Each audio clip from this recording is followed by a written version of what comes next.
Hola, bienvenidos a esta noche del miércoles 18 de septiembre. Soy Juan Carlos Sampié. Carlos Fernando Chamorro se encuentra en una asignación especial.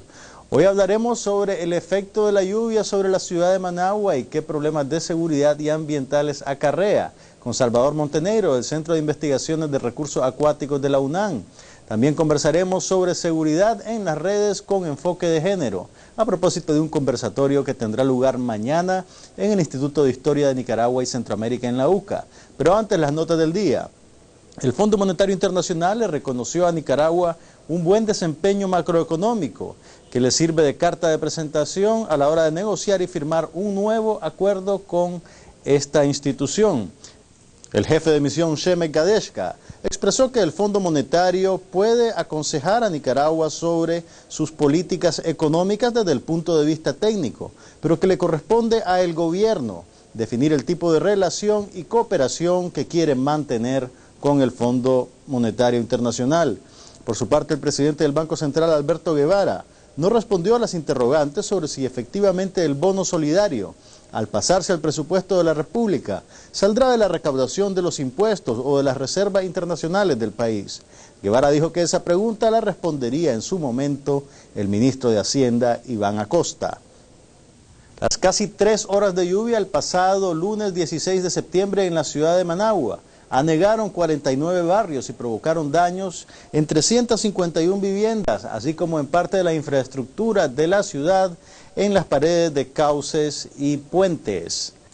El secretario general de la Alcaldía de Managua, Fidel Moreno, manifestó que la basura acumulada que los pobladores depositan en lugares no autorizados como los cauces o los basureros ilegales contribuye a agudizar el problema y a causar destrozos al juntarse con el agua de las lluvias.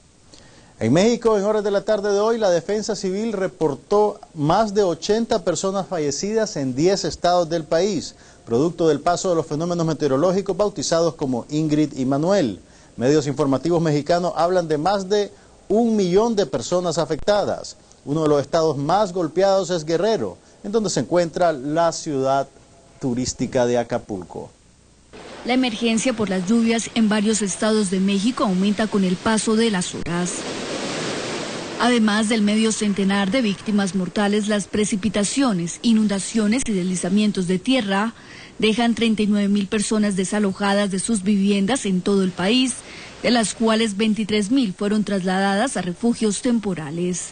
Datos preliminares del gobierno mexicano confirman que hay 254 municipios afectados a nivel nacional, de los cuales en 77 fue declarado el estado de emergencia para priorizar la ayuda a los damnificados. Además, hay al menos 100 ríos desbordados y 91 carreteras presentan daños en su infraestructura. Los estados más devastados son Guerrero, Oaxaca y Chihuahua. Según el Servicio Meteorológico Nacional, las tormentas tropicales no han salido del territorio y Manuel amenaza ahora el estado de Baja California Sur, mientras que un nuevo ciclón formado en el Atlántico podría golpear en las próximas 48 horas la península de Yucatán. La prioridad del gobierno de Enrique Peña Nieto es proteger la vida de las personas. Por eso continúa con la operación de rescate de cerca de 40.000 personas que quedaron varadas en la ciudad turística de Acapulco. El país se está uniendo.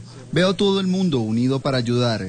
Estoy un poco cansado, pero ya sabes, tratando de llegar a casa de la mejor manera posible.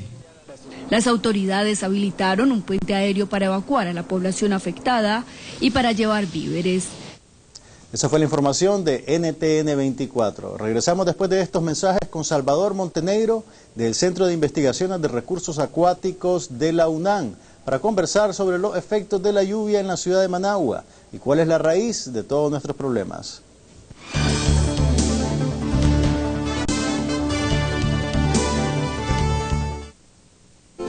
¿Y vos qué pensás? En algunas ocasiones creo que es lo mejor. Tal vez cuando sea una violación de una niña de 12 años. Por una malformación congénita en su bebé, yo creo que es mejor. ¿Cómo va a morirse la mujer y dejar a su otro hijo? Nace el niño y muere la madre. La ley no mira. ¿Y mis hijos? Si la vida de la madre está en riesgo. Obligarle que ella pueda parir, no se puede. Debería estar legal. No es lo mismo que me lo cuenten a que lo viva. Aborto terapéutico. ¿Y vos qué pensás? Recorra Recorra Nicaragua entera con elegancia y seguridad en un vehículo de Lugo Rentacar. En Lugo Rentacar, usted puede alquilar el vehículo de su conveniencia, en las mejores condiciones y a los mejores precios.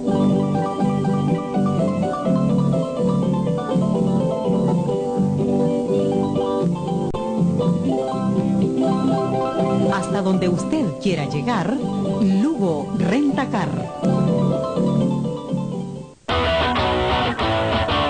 ¡Ya comenzó de humo! Es pura información y entretenimiento. ¡Comencemos! 1000 emociones por segundo. Trajimos plata para nuestro país. Perfecto para que me ponen... Cuando la gente... que vamos a estar dando un concierto bien fiera. La mayoría de mi tiempo está ahí en el baile porque eso es lo que a mí me fascina. Aquí te vamos a presentar lo más de humo en tecnología. Yo quiero ser maquillista profesional porque me gusta crear personajes.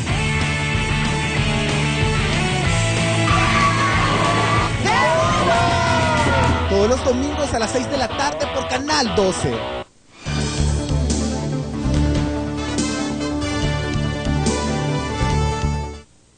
El invierno regresa con furia y en el último fin de semana la ciudad de Managua enfrentó un gran desafío, con 49 barrios inundados y 351 viviendas dañadas, así como más de 3.000 damnificados. ¿Por qué sucede esto todos los años? Para conversar un poco sobre este tema y tratar de encontrar algunas soluciones, se encuentra con nosotros Salvador Montenegro de CIRA UNAM. Salvador, gracias por acompañarnos. Muchas gracias por la gentil invitación. Salvador, ¿cuál es el problema de fondo a la hora de que la ciudad de Managua en particular enfrente estos problemas? Pareciera como que nunca sabemos que viene el invierno y cuando aparece nos toma por sorpresa. En primer lugar, el problema de fondo está basado en no el ciclo hidrológico, sino en el ciclo hidroilógico que los humanos tendemos a privilegiar siempre. Lo que nosotros llamamos ciudad de Managua, en primer lugar, no es una ciudad porque no se trata de un asentamiento urbanizado o planificado, mucho menos previsto. Lo que pomposamente consideramos la capital no es más que la agregación de unos 300 asentamientos que a lo largo de nuestra historia han aparecido más o menos espontáneamente, sin ningún tipo de previsión sobre su ubicación. Recordemos que la ciudad, si me permiten llamarla así, se encuentra alojada en una ladera, una pendiente muy inclinada que comienza en la Sierra de Managua y el punto más alto, Casa Colorada, el crucero, está a 900 metros de altura sobre el nivel del mar y distante del lago de Managua, que está a 40 metros sobre el nivel del mar, con una distancia de apenas 17 kilómetros. Eso nos da una idea de la pendiente, de la inclinación, y en esa pendiente es que hemos ubicado a nuestra ciudad. Las condiciones entonces son sumamente difíciles porque facilitan la erosión y facilitan sobre todo el impacto causado por la lluvia y su transporte sobre la superficie del suelo. La alcaldía y el gobierno central, y no es simplemente este gobierno actual, sino los de las últimas décadas, reaccionan inmediatamente a este tipo de desastres llevando ayuda, movilizando a la gente, los damnificados, pero da la impresión que eso realmente no basta, eso es el esfuerzo, digamos, más visible. Tendrían que estar trabajando todo el año en función del invierno. ¿Por qué no sucede eso? Porque el error más grande que hemos cometido ha sido considerar que se puede desarrollar un sistema urbano en una pendiente que tiene condiciones adversas y que además hemos hecho todo lo humanamente posible para intensificar y hacer todavía más agudas esas adversidades. El siglo pasado, y ya que empezaste a hacer historia sobre los diferentes gobiernos municipales, me remonto hasta el siglo antepasado, hacia finales de los 1800, cuando se empezó a cultivar café en la parte alta de las sierras. Y con eso lo que hicieron fue eliminar la vegetación para poder cultivar los cafetos, permitiendo que la erosión ocurriera de manera más intensa. Para poder cultivar el café tienen que eliminar entonces la vegetación que agarra el suelo. Y por esa razón se dieron hacia fines de los años 1800 las grandes inundaciones en Managua que nuestros abuelos llamaron aluviones, que no son otra cosa más que inundaciones de agua, lodo y piedras provenientes de la parte alta de la subcuenca.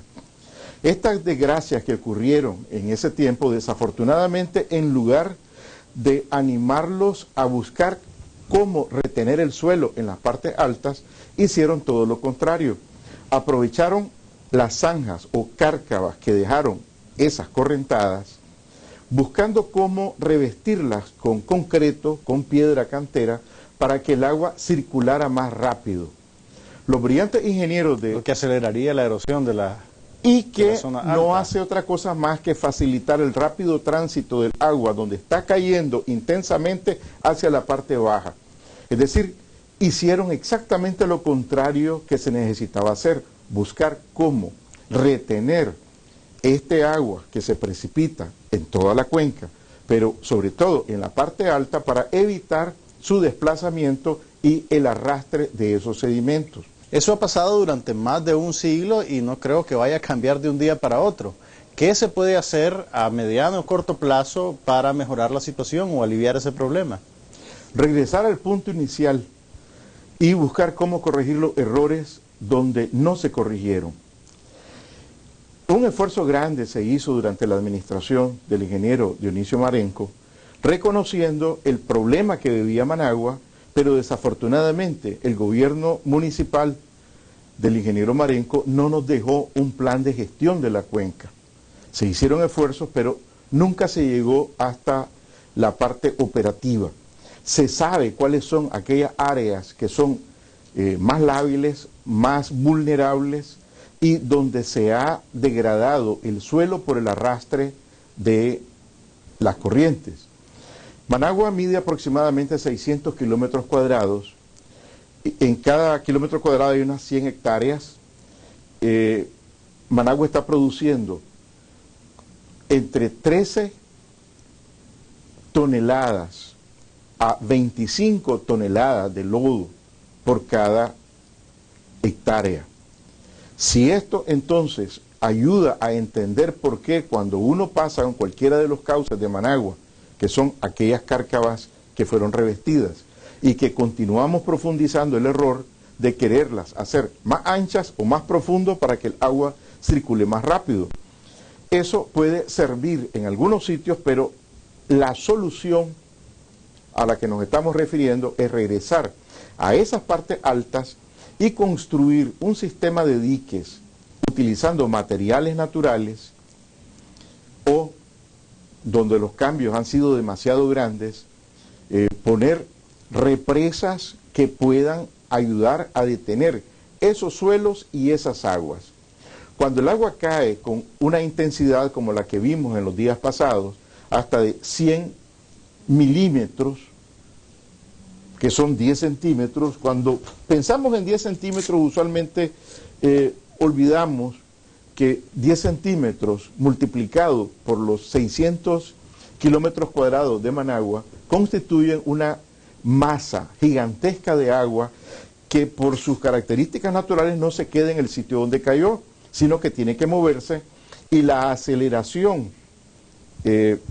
impuesta a esa masa de agua en virtud de la inclinación a la que ya nos referíamos, entonces nos damos cuenta que tenemos un vehículo de transporte sumamente eficiente de la basura, de los lodos, de los sedimentos, particularmente porque el suelo de este área es suelo volcánico no consolidado, tierra suelta, como decimos popularmente, de tal manera que eso explica la enorme cantidad de lodo y sedimentos que pasa por los cauces y que posteriormente llega a la parte más baja, donde circula más lentamente en virtud de la topografía, causando los problemas que vemos todos los años. Más allá de los problemas de seguridad que esto implica para los seres humanos, ¿quién paga la factura ambiental? ¿El lago de Managua?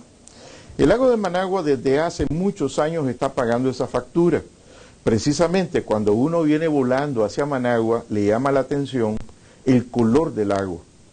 El color del lago de Managua es marrón, y eso se debe no a los problemas de contaminación, sino sobre todo a los problemas de la presencia de partículas suspendidas.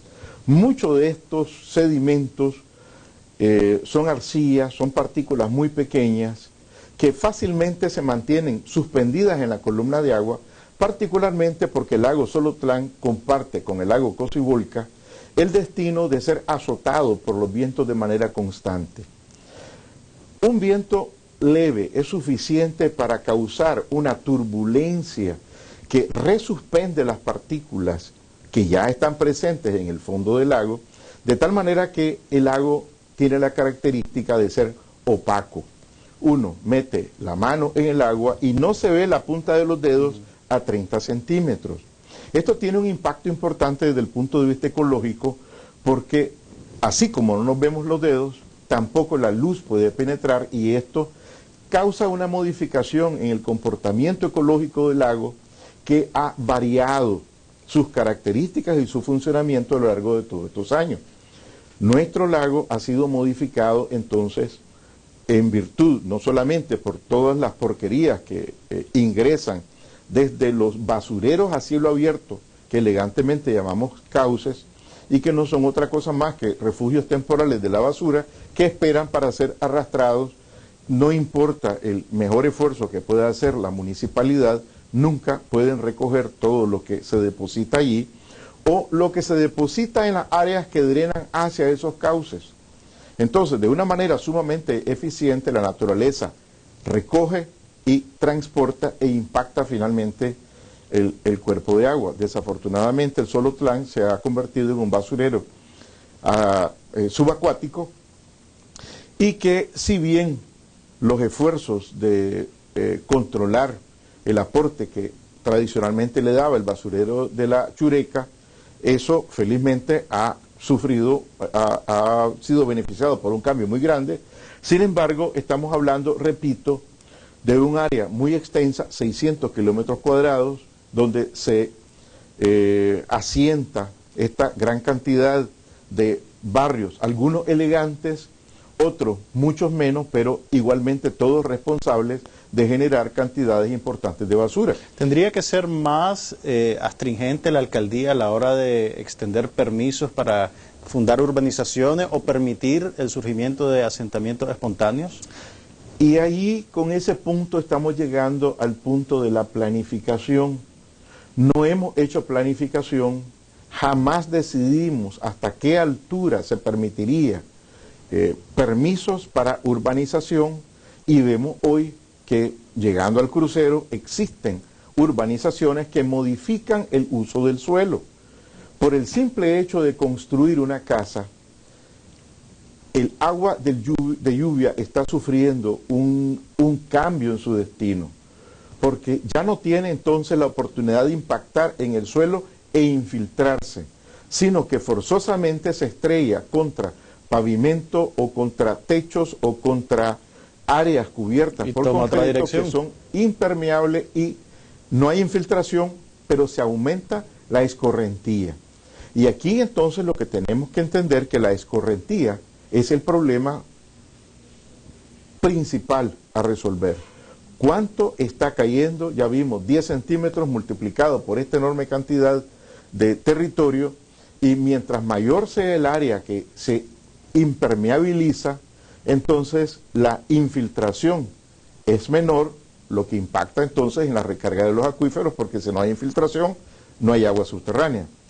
Y se incrementa el agua que circula. Ese agua que circula es la que tenemos que buscar cómo detener, con presas, con sistemas de control de torrentes, diseñados a causar un compás de espera a ese enorme volumen de agua que llegue a la parte baja, de manera tal que no importa que esté lloviendo mucho allá arriba, espere 10, 15, 20 minutos, un par de horas, y que luego suavemente ese agua pueda descender para evitar el impacto causado allá abajo. Queda todavía un par de meses más de invierno y se vaticina que habrán lluvias copiosas. ¿Qué pueden hacer los ciudadanos en su ámbito personal para no contribuir a este problema, digamos? Controlar la basura sobre todas las cosas. La basura en Managua es desafortunadamente no solo la vergüenza nacional más visible, sino también el peor error que podemos cometer, porque esta es la materia que atora tragantes y que es la responsable de impedir el flujo. Entonces, esos sedimentos que, repito, son copiosos, hablamos, repito, hasta 25 toneladas por cada lote de 100 por 100 metros por cada hectárea. Estos son cantidades importantísimas y que además no solamente impacta el sitio donde llega, que es el lago, sino también algo muy serio, y es que eso que ahora le llamamos sedimento ahí abajo es suelo fértil allá arriba.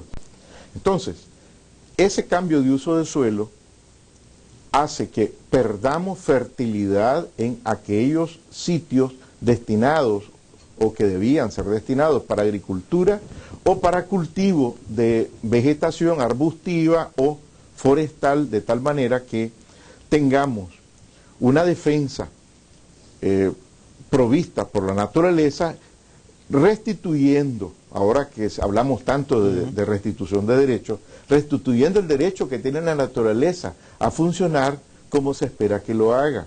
Salvador Montenegro, del Centro de Investigaciones de Recursos Acuáticos de la UNAM, muchas gracias.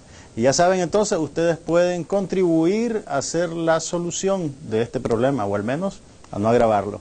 Vamos a una pausa y regresamos para conversar sobre seguridad en Internet con enfoque de género.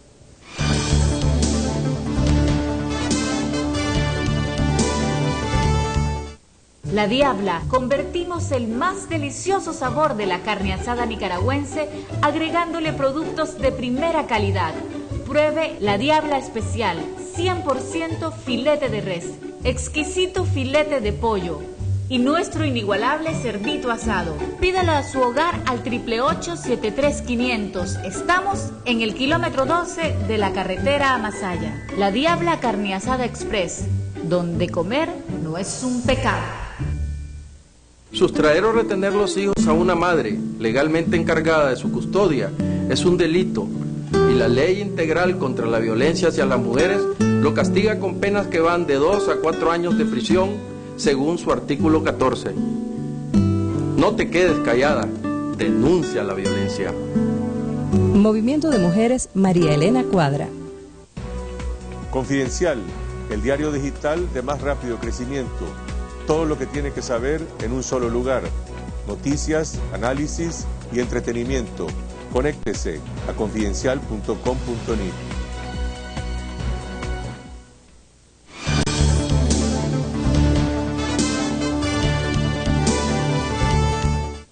Mañana jueves 19 de septiembre a las 5:30 de la tarde, el Instituto de Historia de Nicaragua y Centroamérica en la UCA abre sus puertas para el conversatorio Contraseñas, Candados y otras obsesiones, para analizar el problema de la seguridad en las redes desde la perspectiva feminista. Y para conversar sobre este evento se encuentran con nosotros dos de sus participantes, Erika Smith, que pertenece a la Asociación para el Progreso de las Comunicaciones, y Hedmi Sierra, de la Asociación para una Ciudadanía Participativa en Honduras. Muchas gracias por acompañarnos. Muchas gracias por tenernos. ¿Por qué tiene que presentarse un enfoque de género en cuanto a la seguridad en las redes? ¿Qué problemas particulares enfrentan las mujeres a la hora de interactuar con la tecnología? Yo creo que esta pregunta siempre lo hacemos. Las cuestiones de seguridad, las vulneraciones a nuestra privacidad lo vivimos como ciudadanas y ciudadanos. Pero debido a nivel de violencia que nosotras enfrentamos como mujeres, y muchas mujeres están enfrentando violencia desde sus parejas, están viendo un acoso, puede ser laboral, puede ser sexual. Entonces tenemos muchos casos, en mi organización estamos documentando los casos de violencia de género relacionado con la tecnología, donde tienen control total sobre la pareja alguna, sin que ellas siquiera lo sepan, porque pueden instalar programas. O vemos el caso de las defensoras, que les están atacando desde diferentes maneras y espiándolas desde diferentes maneras. Y vemos también la complicidad de cómo funciona la ingeniería social en Facebook, o vemos incluso lo que está pasando, que Google sabe todo lo que nos interesa y lo que nos puede ofrecer, que puede ser excelente como servicio, pero también es una cuestión de que saben mucho sobre nosotras. Y cuando empezamos a ver cómo se conectan los puntitos, la verdad nuestra privacidad está en riesgo y en el caso de muchas mujeres su integridad física. Hedmi, en el contexto centroamericano y particularmente en Honduras, donde hay tantos problemas de seguridad, ¿hay alguna, digamos, alguna arista extra dentro de este problema? La situación en el contexto hondureño es bastante complicada, sobre todo después de la crisis sociopolítica de 2009. Y pues han habido muchas persecuciones, sobre todo a defensores y defensoras de derechos humanos. La organización con la que trabajo se dedica exclusivamente a trabajar con este sector poblacional, ya que se criminaliza parte de la labor de defensoría de derechos humanos. Recientemente el gobierno, bueno, a partir del año pasado se incrementaron algún par de leyes que son restrictivas para las comunicaciones privadas, y entonces se está interviniendo. Por ejemplo, en Honduras hay mucho problema con intervención a los teléfonos celulares, con hackeos de cuentas de correo. La nueva legislación habla también de interferir las IP, y se están actualmente pues interfiriendo las IP, los teléfonos, los correos. Estas situaciones ocurren de hecho, no hay ningún soporte legal que permita que las autoridades hagan ese tipo de cosas. Es una ley aprobada el año pasado, es la ley de interferencia a las comunicaciones privadas, y está un poquito complicada porque no hubo previo debate, no ha sido socializada todavía, sino desde el sector de las mismas organizaciones sociales como la donde yo trabajo, que nos hemos dado a la tarea de hacer lo que debería de hacer el Estado en las instancias de gobierno, que es socializar esta ley, porque está vetando mucho. Se están viendo demasiado comprometidas las comunicaciones. En el fondo de este problema hay cierta falta de conciencia del ciudadano sobre lo importante de su privacidad en Internet. Acá la gente usualmente te dice, pero bueno, yo no tengo nada que esconder, yo pongo mis fotos en el Facebook, no me importa que me sigan, aquí está mi correo electrónico. ¿Por qué es tan difícil que la gente entienda que esa tribuna pública lo hace muy vulnerables? No solo el Facebook, pues todo el ciberespacio en general. Es chistoso porque mucho sí se habla de la cuestión de que si uno quiere ser privada es que haces algo malo, ¿no? Obviamente, el anonimato tiene que ser algo malo, cuando en realidad todas tenemos diferentes percepciones, y todos, acerca de qué es privado. ¿Qué es privado para nosotras? Podemos hablar de diferencias generacionales, por ejemplo. Para las y los jóvenes, depende del país, quién sabe cómo andan aquí en Nicaragua, pero muchas maneras de empezar el primer ligue y entrar con novios, de mandar fotos, pero bastante explícitas, porque nada más para decir que estás interesada o estás interesado. Y para algunos otros es requisito para empezar la relación, incluso. Eso se llama sexting. Y entonces estas cosas como tienen diferentes niveles y no necesariamente lo ven mal, quizás están muy cómodas con su imagen. Para parejas tener una relación íntima y erótica puede ser muy bonito grabarla para ellas. El problema viene después, que es un récord permanente, que de repente se termina con el novio y se llama pornografía de venganza, porque lo sube y lo publica en todos lados. Se rompe acuerdos entre parejas íntimas acerca de qué iba a ser el uso, o se viola el sistema por un hackeo, por un equipo perdido, robado, lo que fuera, y se difunde un técnico no responsable que tuvo acceso, reparó y vio, y que lo difunde. Hay casos de eso a nivel mundial en todos lados. Entonces hay diferentes interpretaciones, Pero este concepto de que hay un récord permanente, mucha gente dice, bueno, así es. Entonces, ¿qué voy a hacer diferente? Nos están viendo desde todos lados, empezando en los Estados Unidos. Pero la realidad es sí crear conciencia y reconocer y que tomemos esas decisiones de manera informada. Eso es lo que buscamos, por ejemplo, cuando hacemos la campaña Dominemos la Tecnología. Para la persona como individuo, para la chava que está con su relación íntima, que no es requisito dar la contraseña al novio nada más porque lo pidió. Nada más porque tú de verdad le amas y le confías. No es requisito. Tanto como para la defensora, que tiene todo el derecho en el mundo de descifrar su información y no es criminal. Permiso, encaminado a lo que decía sobre la conciencia. Me parece que es cuestión contextual, basada en el contexto. Por ejemplo, te puedo decir, en Honduras está la necesidad instalada de que debes proteger tus comunicaciones. No así podría estar pasando en otros países en donde no existe una crisis social política de esa magnitud, pero en Honduras hay muchos patrones de interferencias telefónicas. Hay muchos patrones de interferencias, tus comunicaciones privadas en general. Entonces, la misma población, las mismas organizaciones de derechos humanos, los mismos defensores y defensoras de derechos sienten la necesidad de proteger sus contraseñas. Entonces, estos sí son temas más allá de interesantes y atractivos, necesarios para O sea ellos. que hasta que no se tiene, digamos, un peligro patente, la gente no reacciona para proteger sus datos o su información. Me parece a mí. Hasta que se ven en la necesidad de, ¿no? En este panorama, ¿es posible interactuar de manera segura con la tecnología, con los celulares, con el ciberespacio? Ah, claro que sí. ¿Qué tienen que hacer las mujeres, bueno, y en realidad todos los usuarios de estos servicios? ¿Cuál sería el principal consejo que ustedes le darían? Ahí vamos desde la perspectiva técnica y desde la perspectiva feminista, ve tú. Bueno, si hay métodos para cuidar las comunicaciones, sí las hay.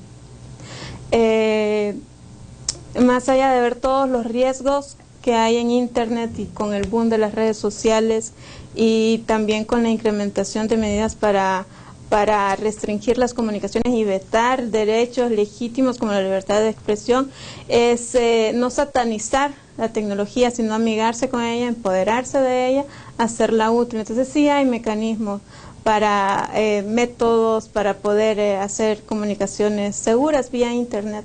¿Qué desafío particular enfrentan las mujeres en este contexto? ¿Hay alguna barrera, no sé, tecnológica o de acceso a la tecnología que se convierte en un problema extra para ellas? La verdad no sé las cifras aquí en Nicaragua, pero vemos en México bastante nivel equivalente. Por ejemplo, las mujeres están más en redes sociales y tienen otro tipo de uso de ellas. El acceso o sea, hay un poco más de acceso. Pero ¿cuáles mujeres, cuáles hombres tienen acceso a Internet en todos nuestros países? Gente urbana, gente de mayor ingreso económico, gente con capacidad a lo mejor de conocer algo de inglés.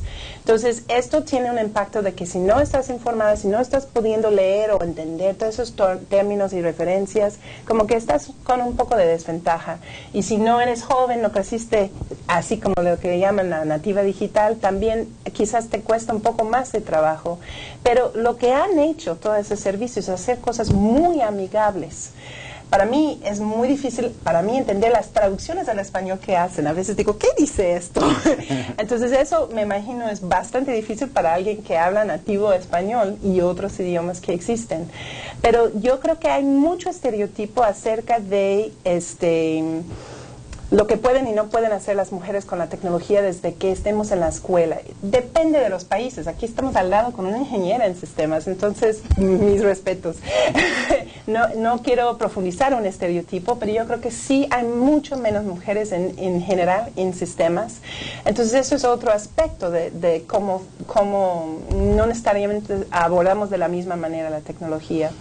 Yo lo que sí creo es que da la apariencia, toda esa tecnología, como estás en tu casita, estás en tu familia, estás en privacidad, y entender que no es tan privado. De hecho, que todo lo que está en venta en esos servicios gratuitos eres tú y tu información muy valiosa. Postear información en Internet es como gritar algo en una plaza pública, sí, siempre. Totalmente. Referente, solo acotando un poquito en cuanto al acceso a Internet, también varía dependiendo del país. Aunque el acceso cada vez es más complicado por las tarifas, me estaban diciendo que acá vale alrededor de $30. Sí, el celular con acceso a Internet está caro, sí. es costoso. Entonces, bueno, por ejemplo, en Honduras, no es como que tan barato, pero es un poco más accesible. Aún así, recordemos que en Honduras es un país donde la población en miseria sobrevive con menos de $1 al día y que no se puede dar el lujo pues de estar pagando cuotas de Internet. Pero las organizaciones de derechos humanos sí ven la necesidad del uso de Internet para poder comunicarse con otras organizaciones de derechos humanos con las que trabajan en red, ¿no? Pero ahora vemos algo que no solamente es como darse el gusto de tener Internet, sino que es una necesidad, porque los y las activistas de derechos humanos están compartiendo alguna acción urgente, algún comunicado, vía Twitter, vía Facebook, por el teléfono celular, y entonces por la misma se hace naturaleza necesario. de su actividad tienen que tenerlo. Exactamente. Entonces, eso. Bueno, sobre estos temas y muchos otros seguiremos reflexionando mañana en el conversatorio Contraseñas, Candados y Obsesiones. Muchas gracias a Hedmi Sierra y Eric Smith, que estarán presentes en esta actividad. Ya saben, mañana a las 5:30 en el Instituto Nicaragüense de Historia, en el Instituto de Historia de Nicaragua y Centroamérica en la UCA. Muchas gracias a ustedes por acompañarnos y los esperamos mañana en otra edición de Esta Noche. Hasta entonces.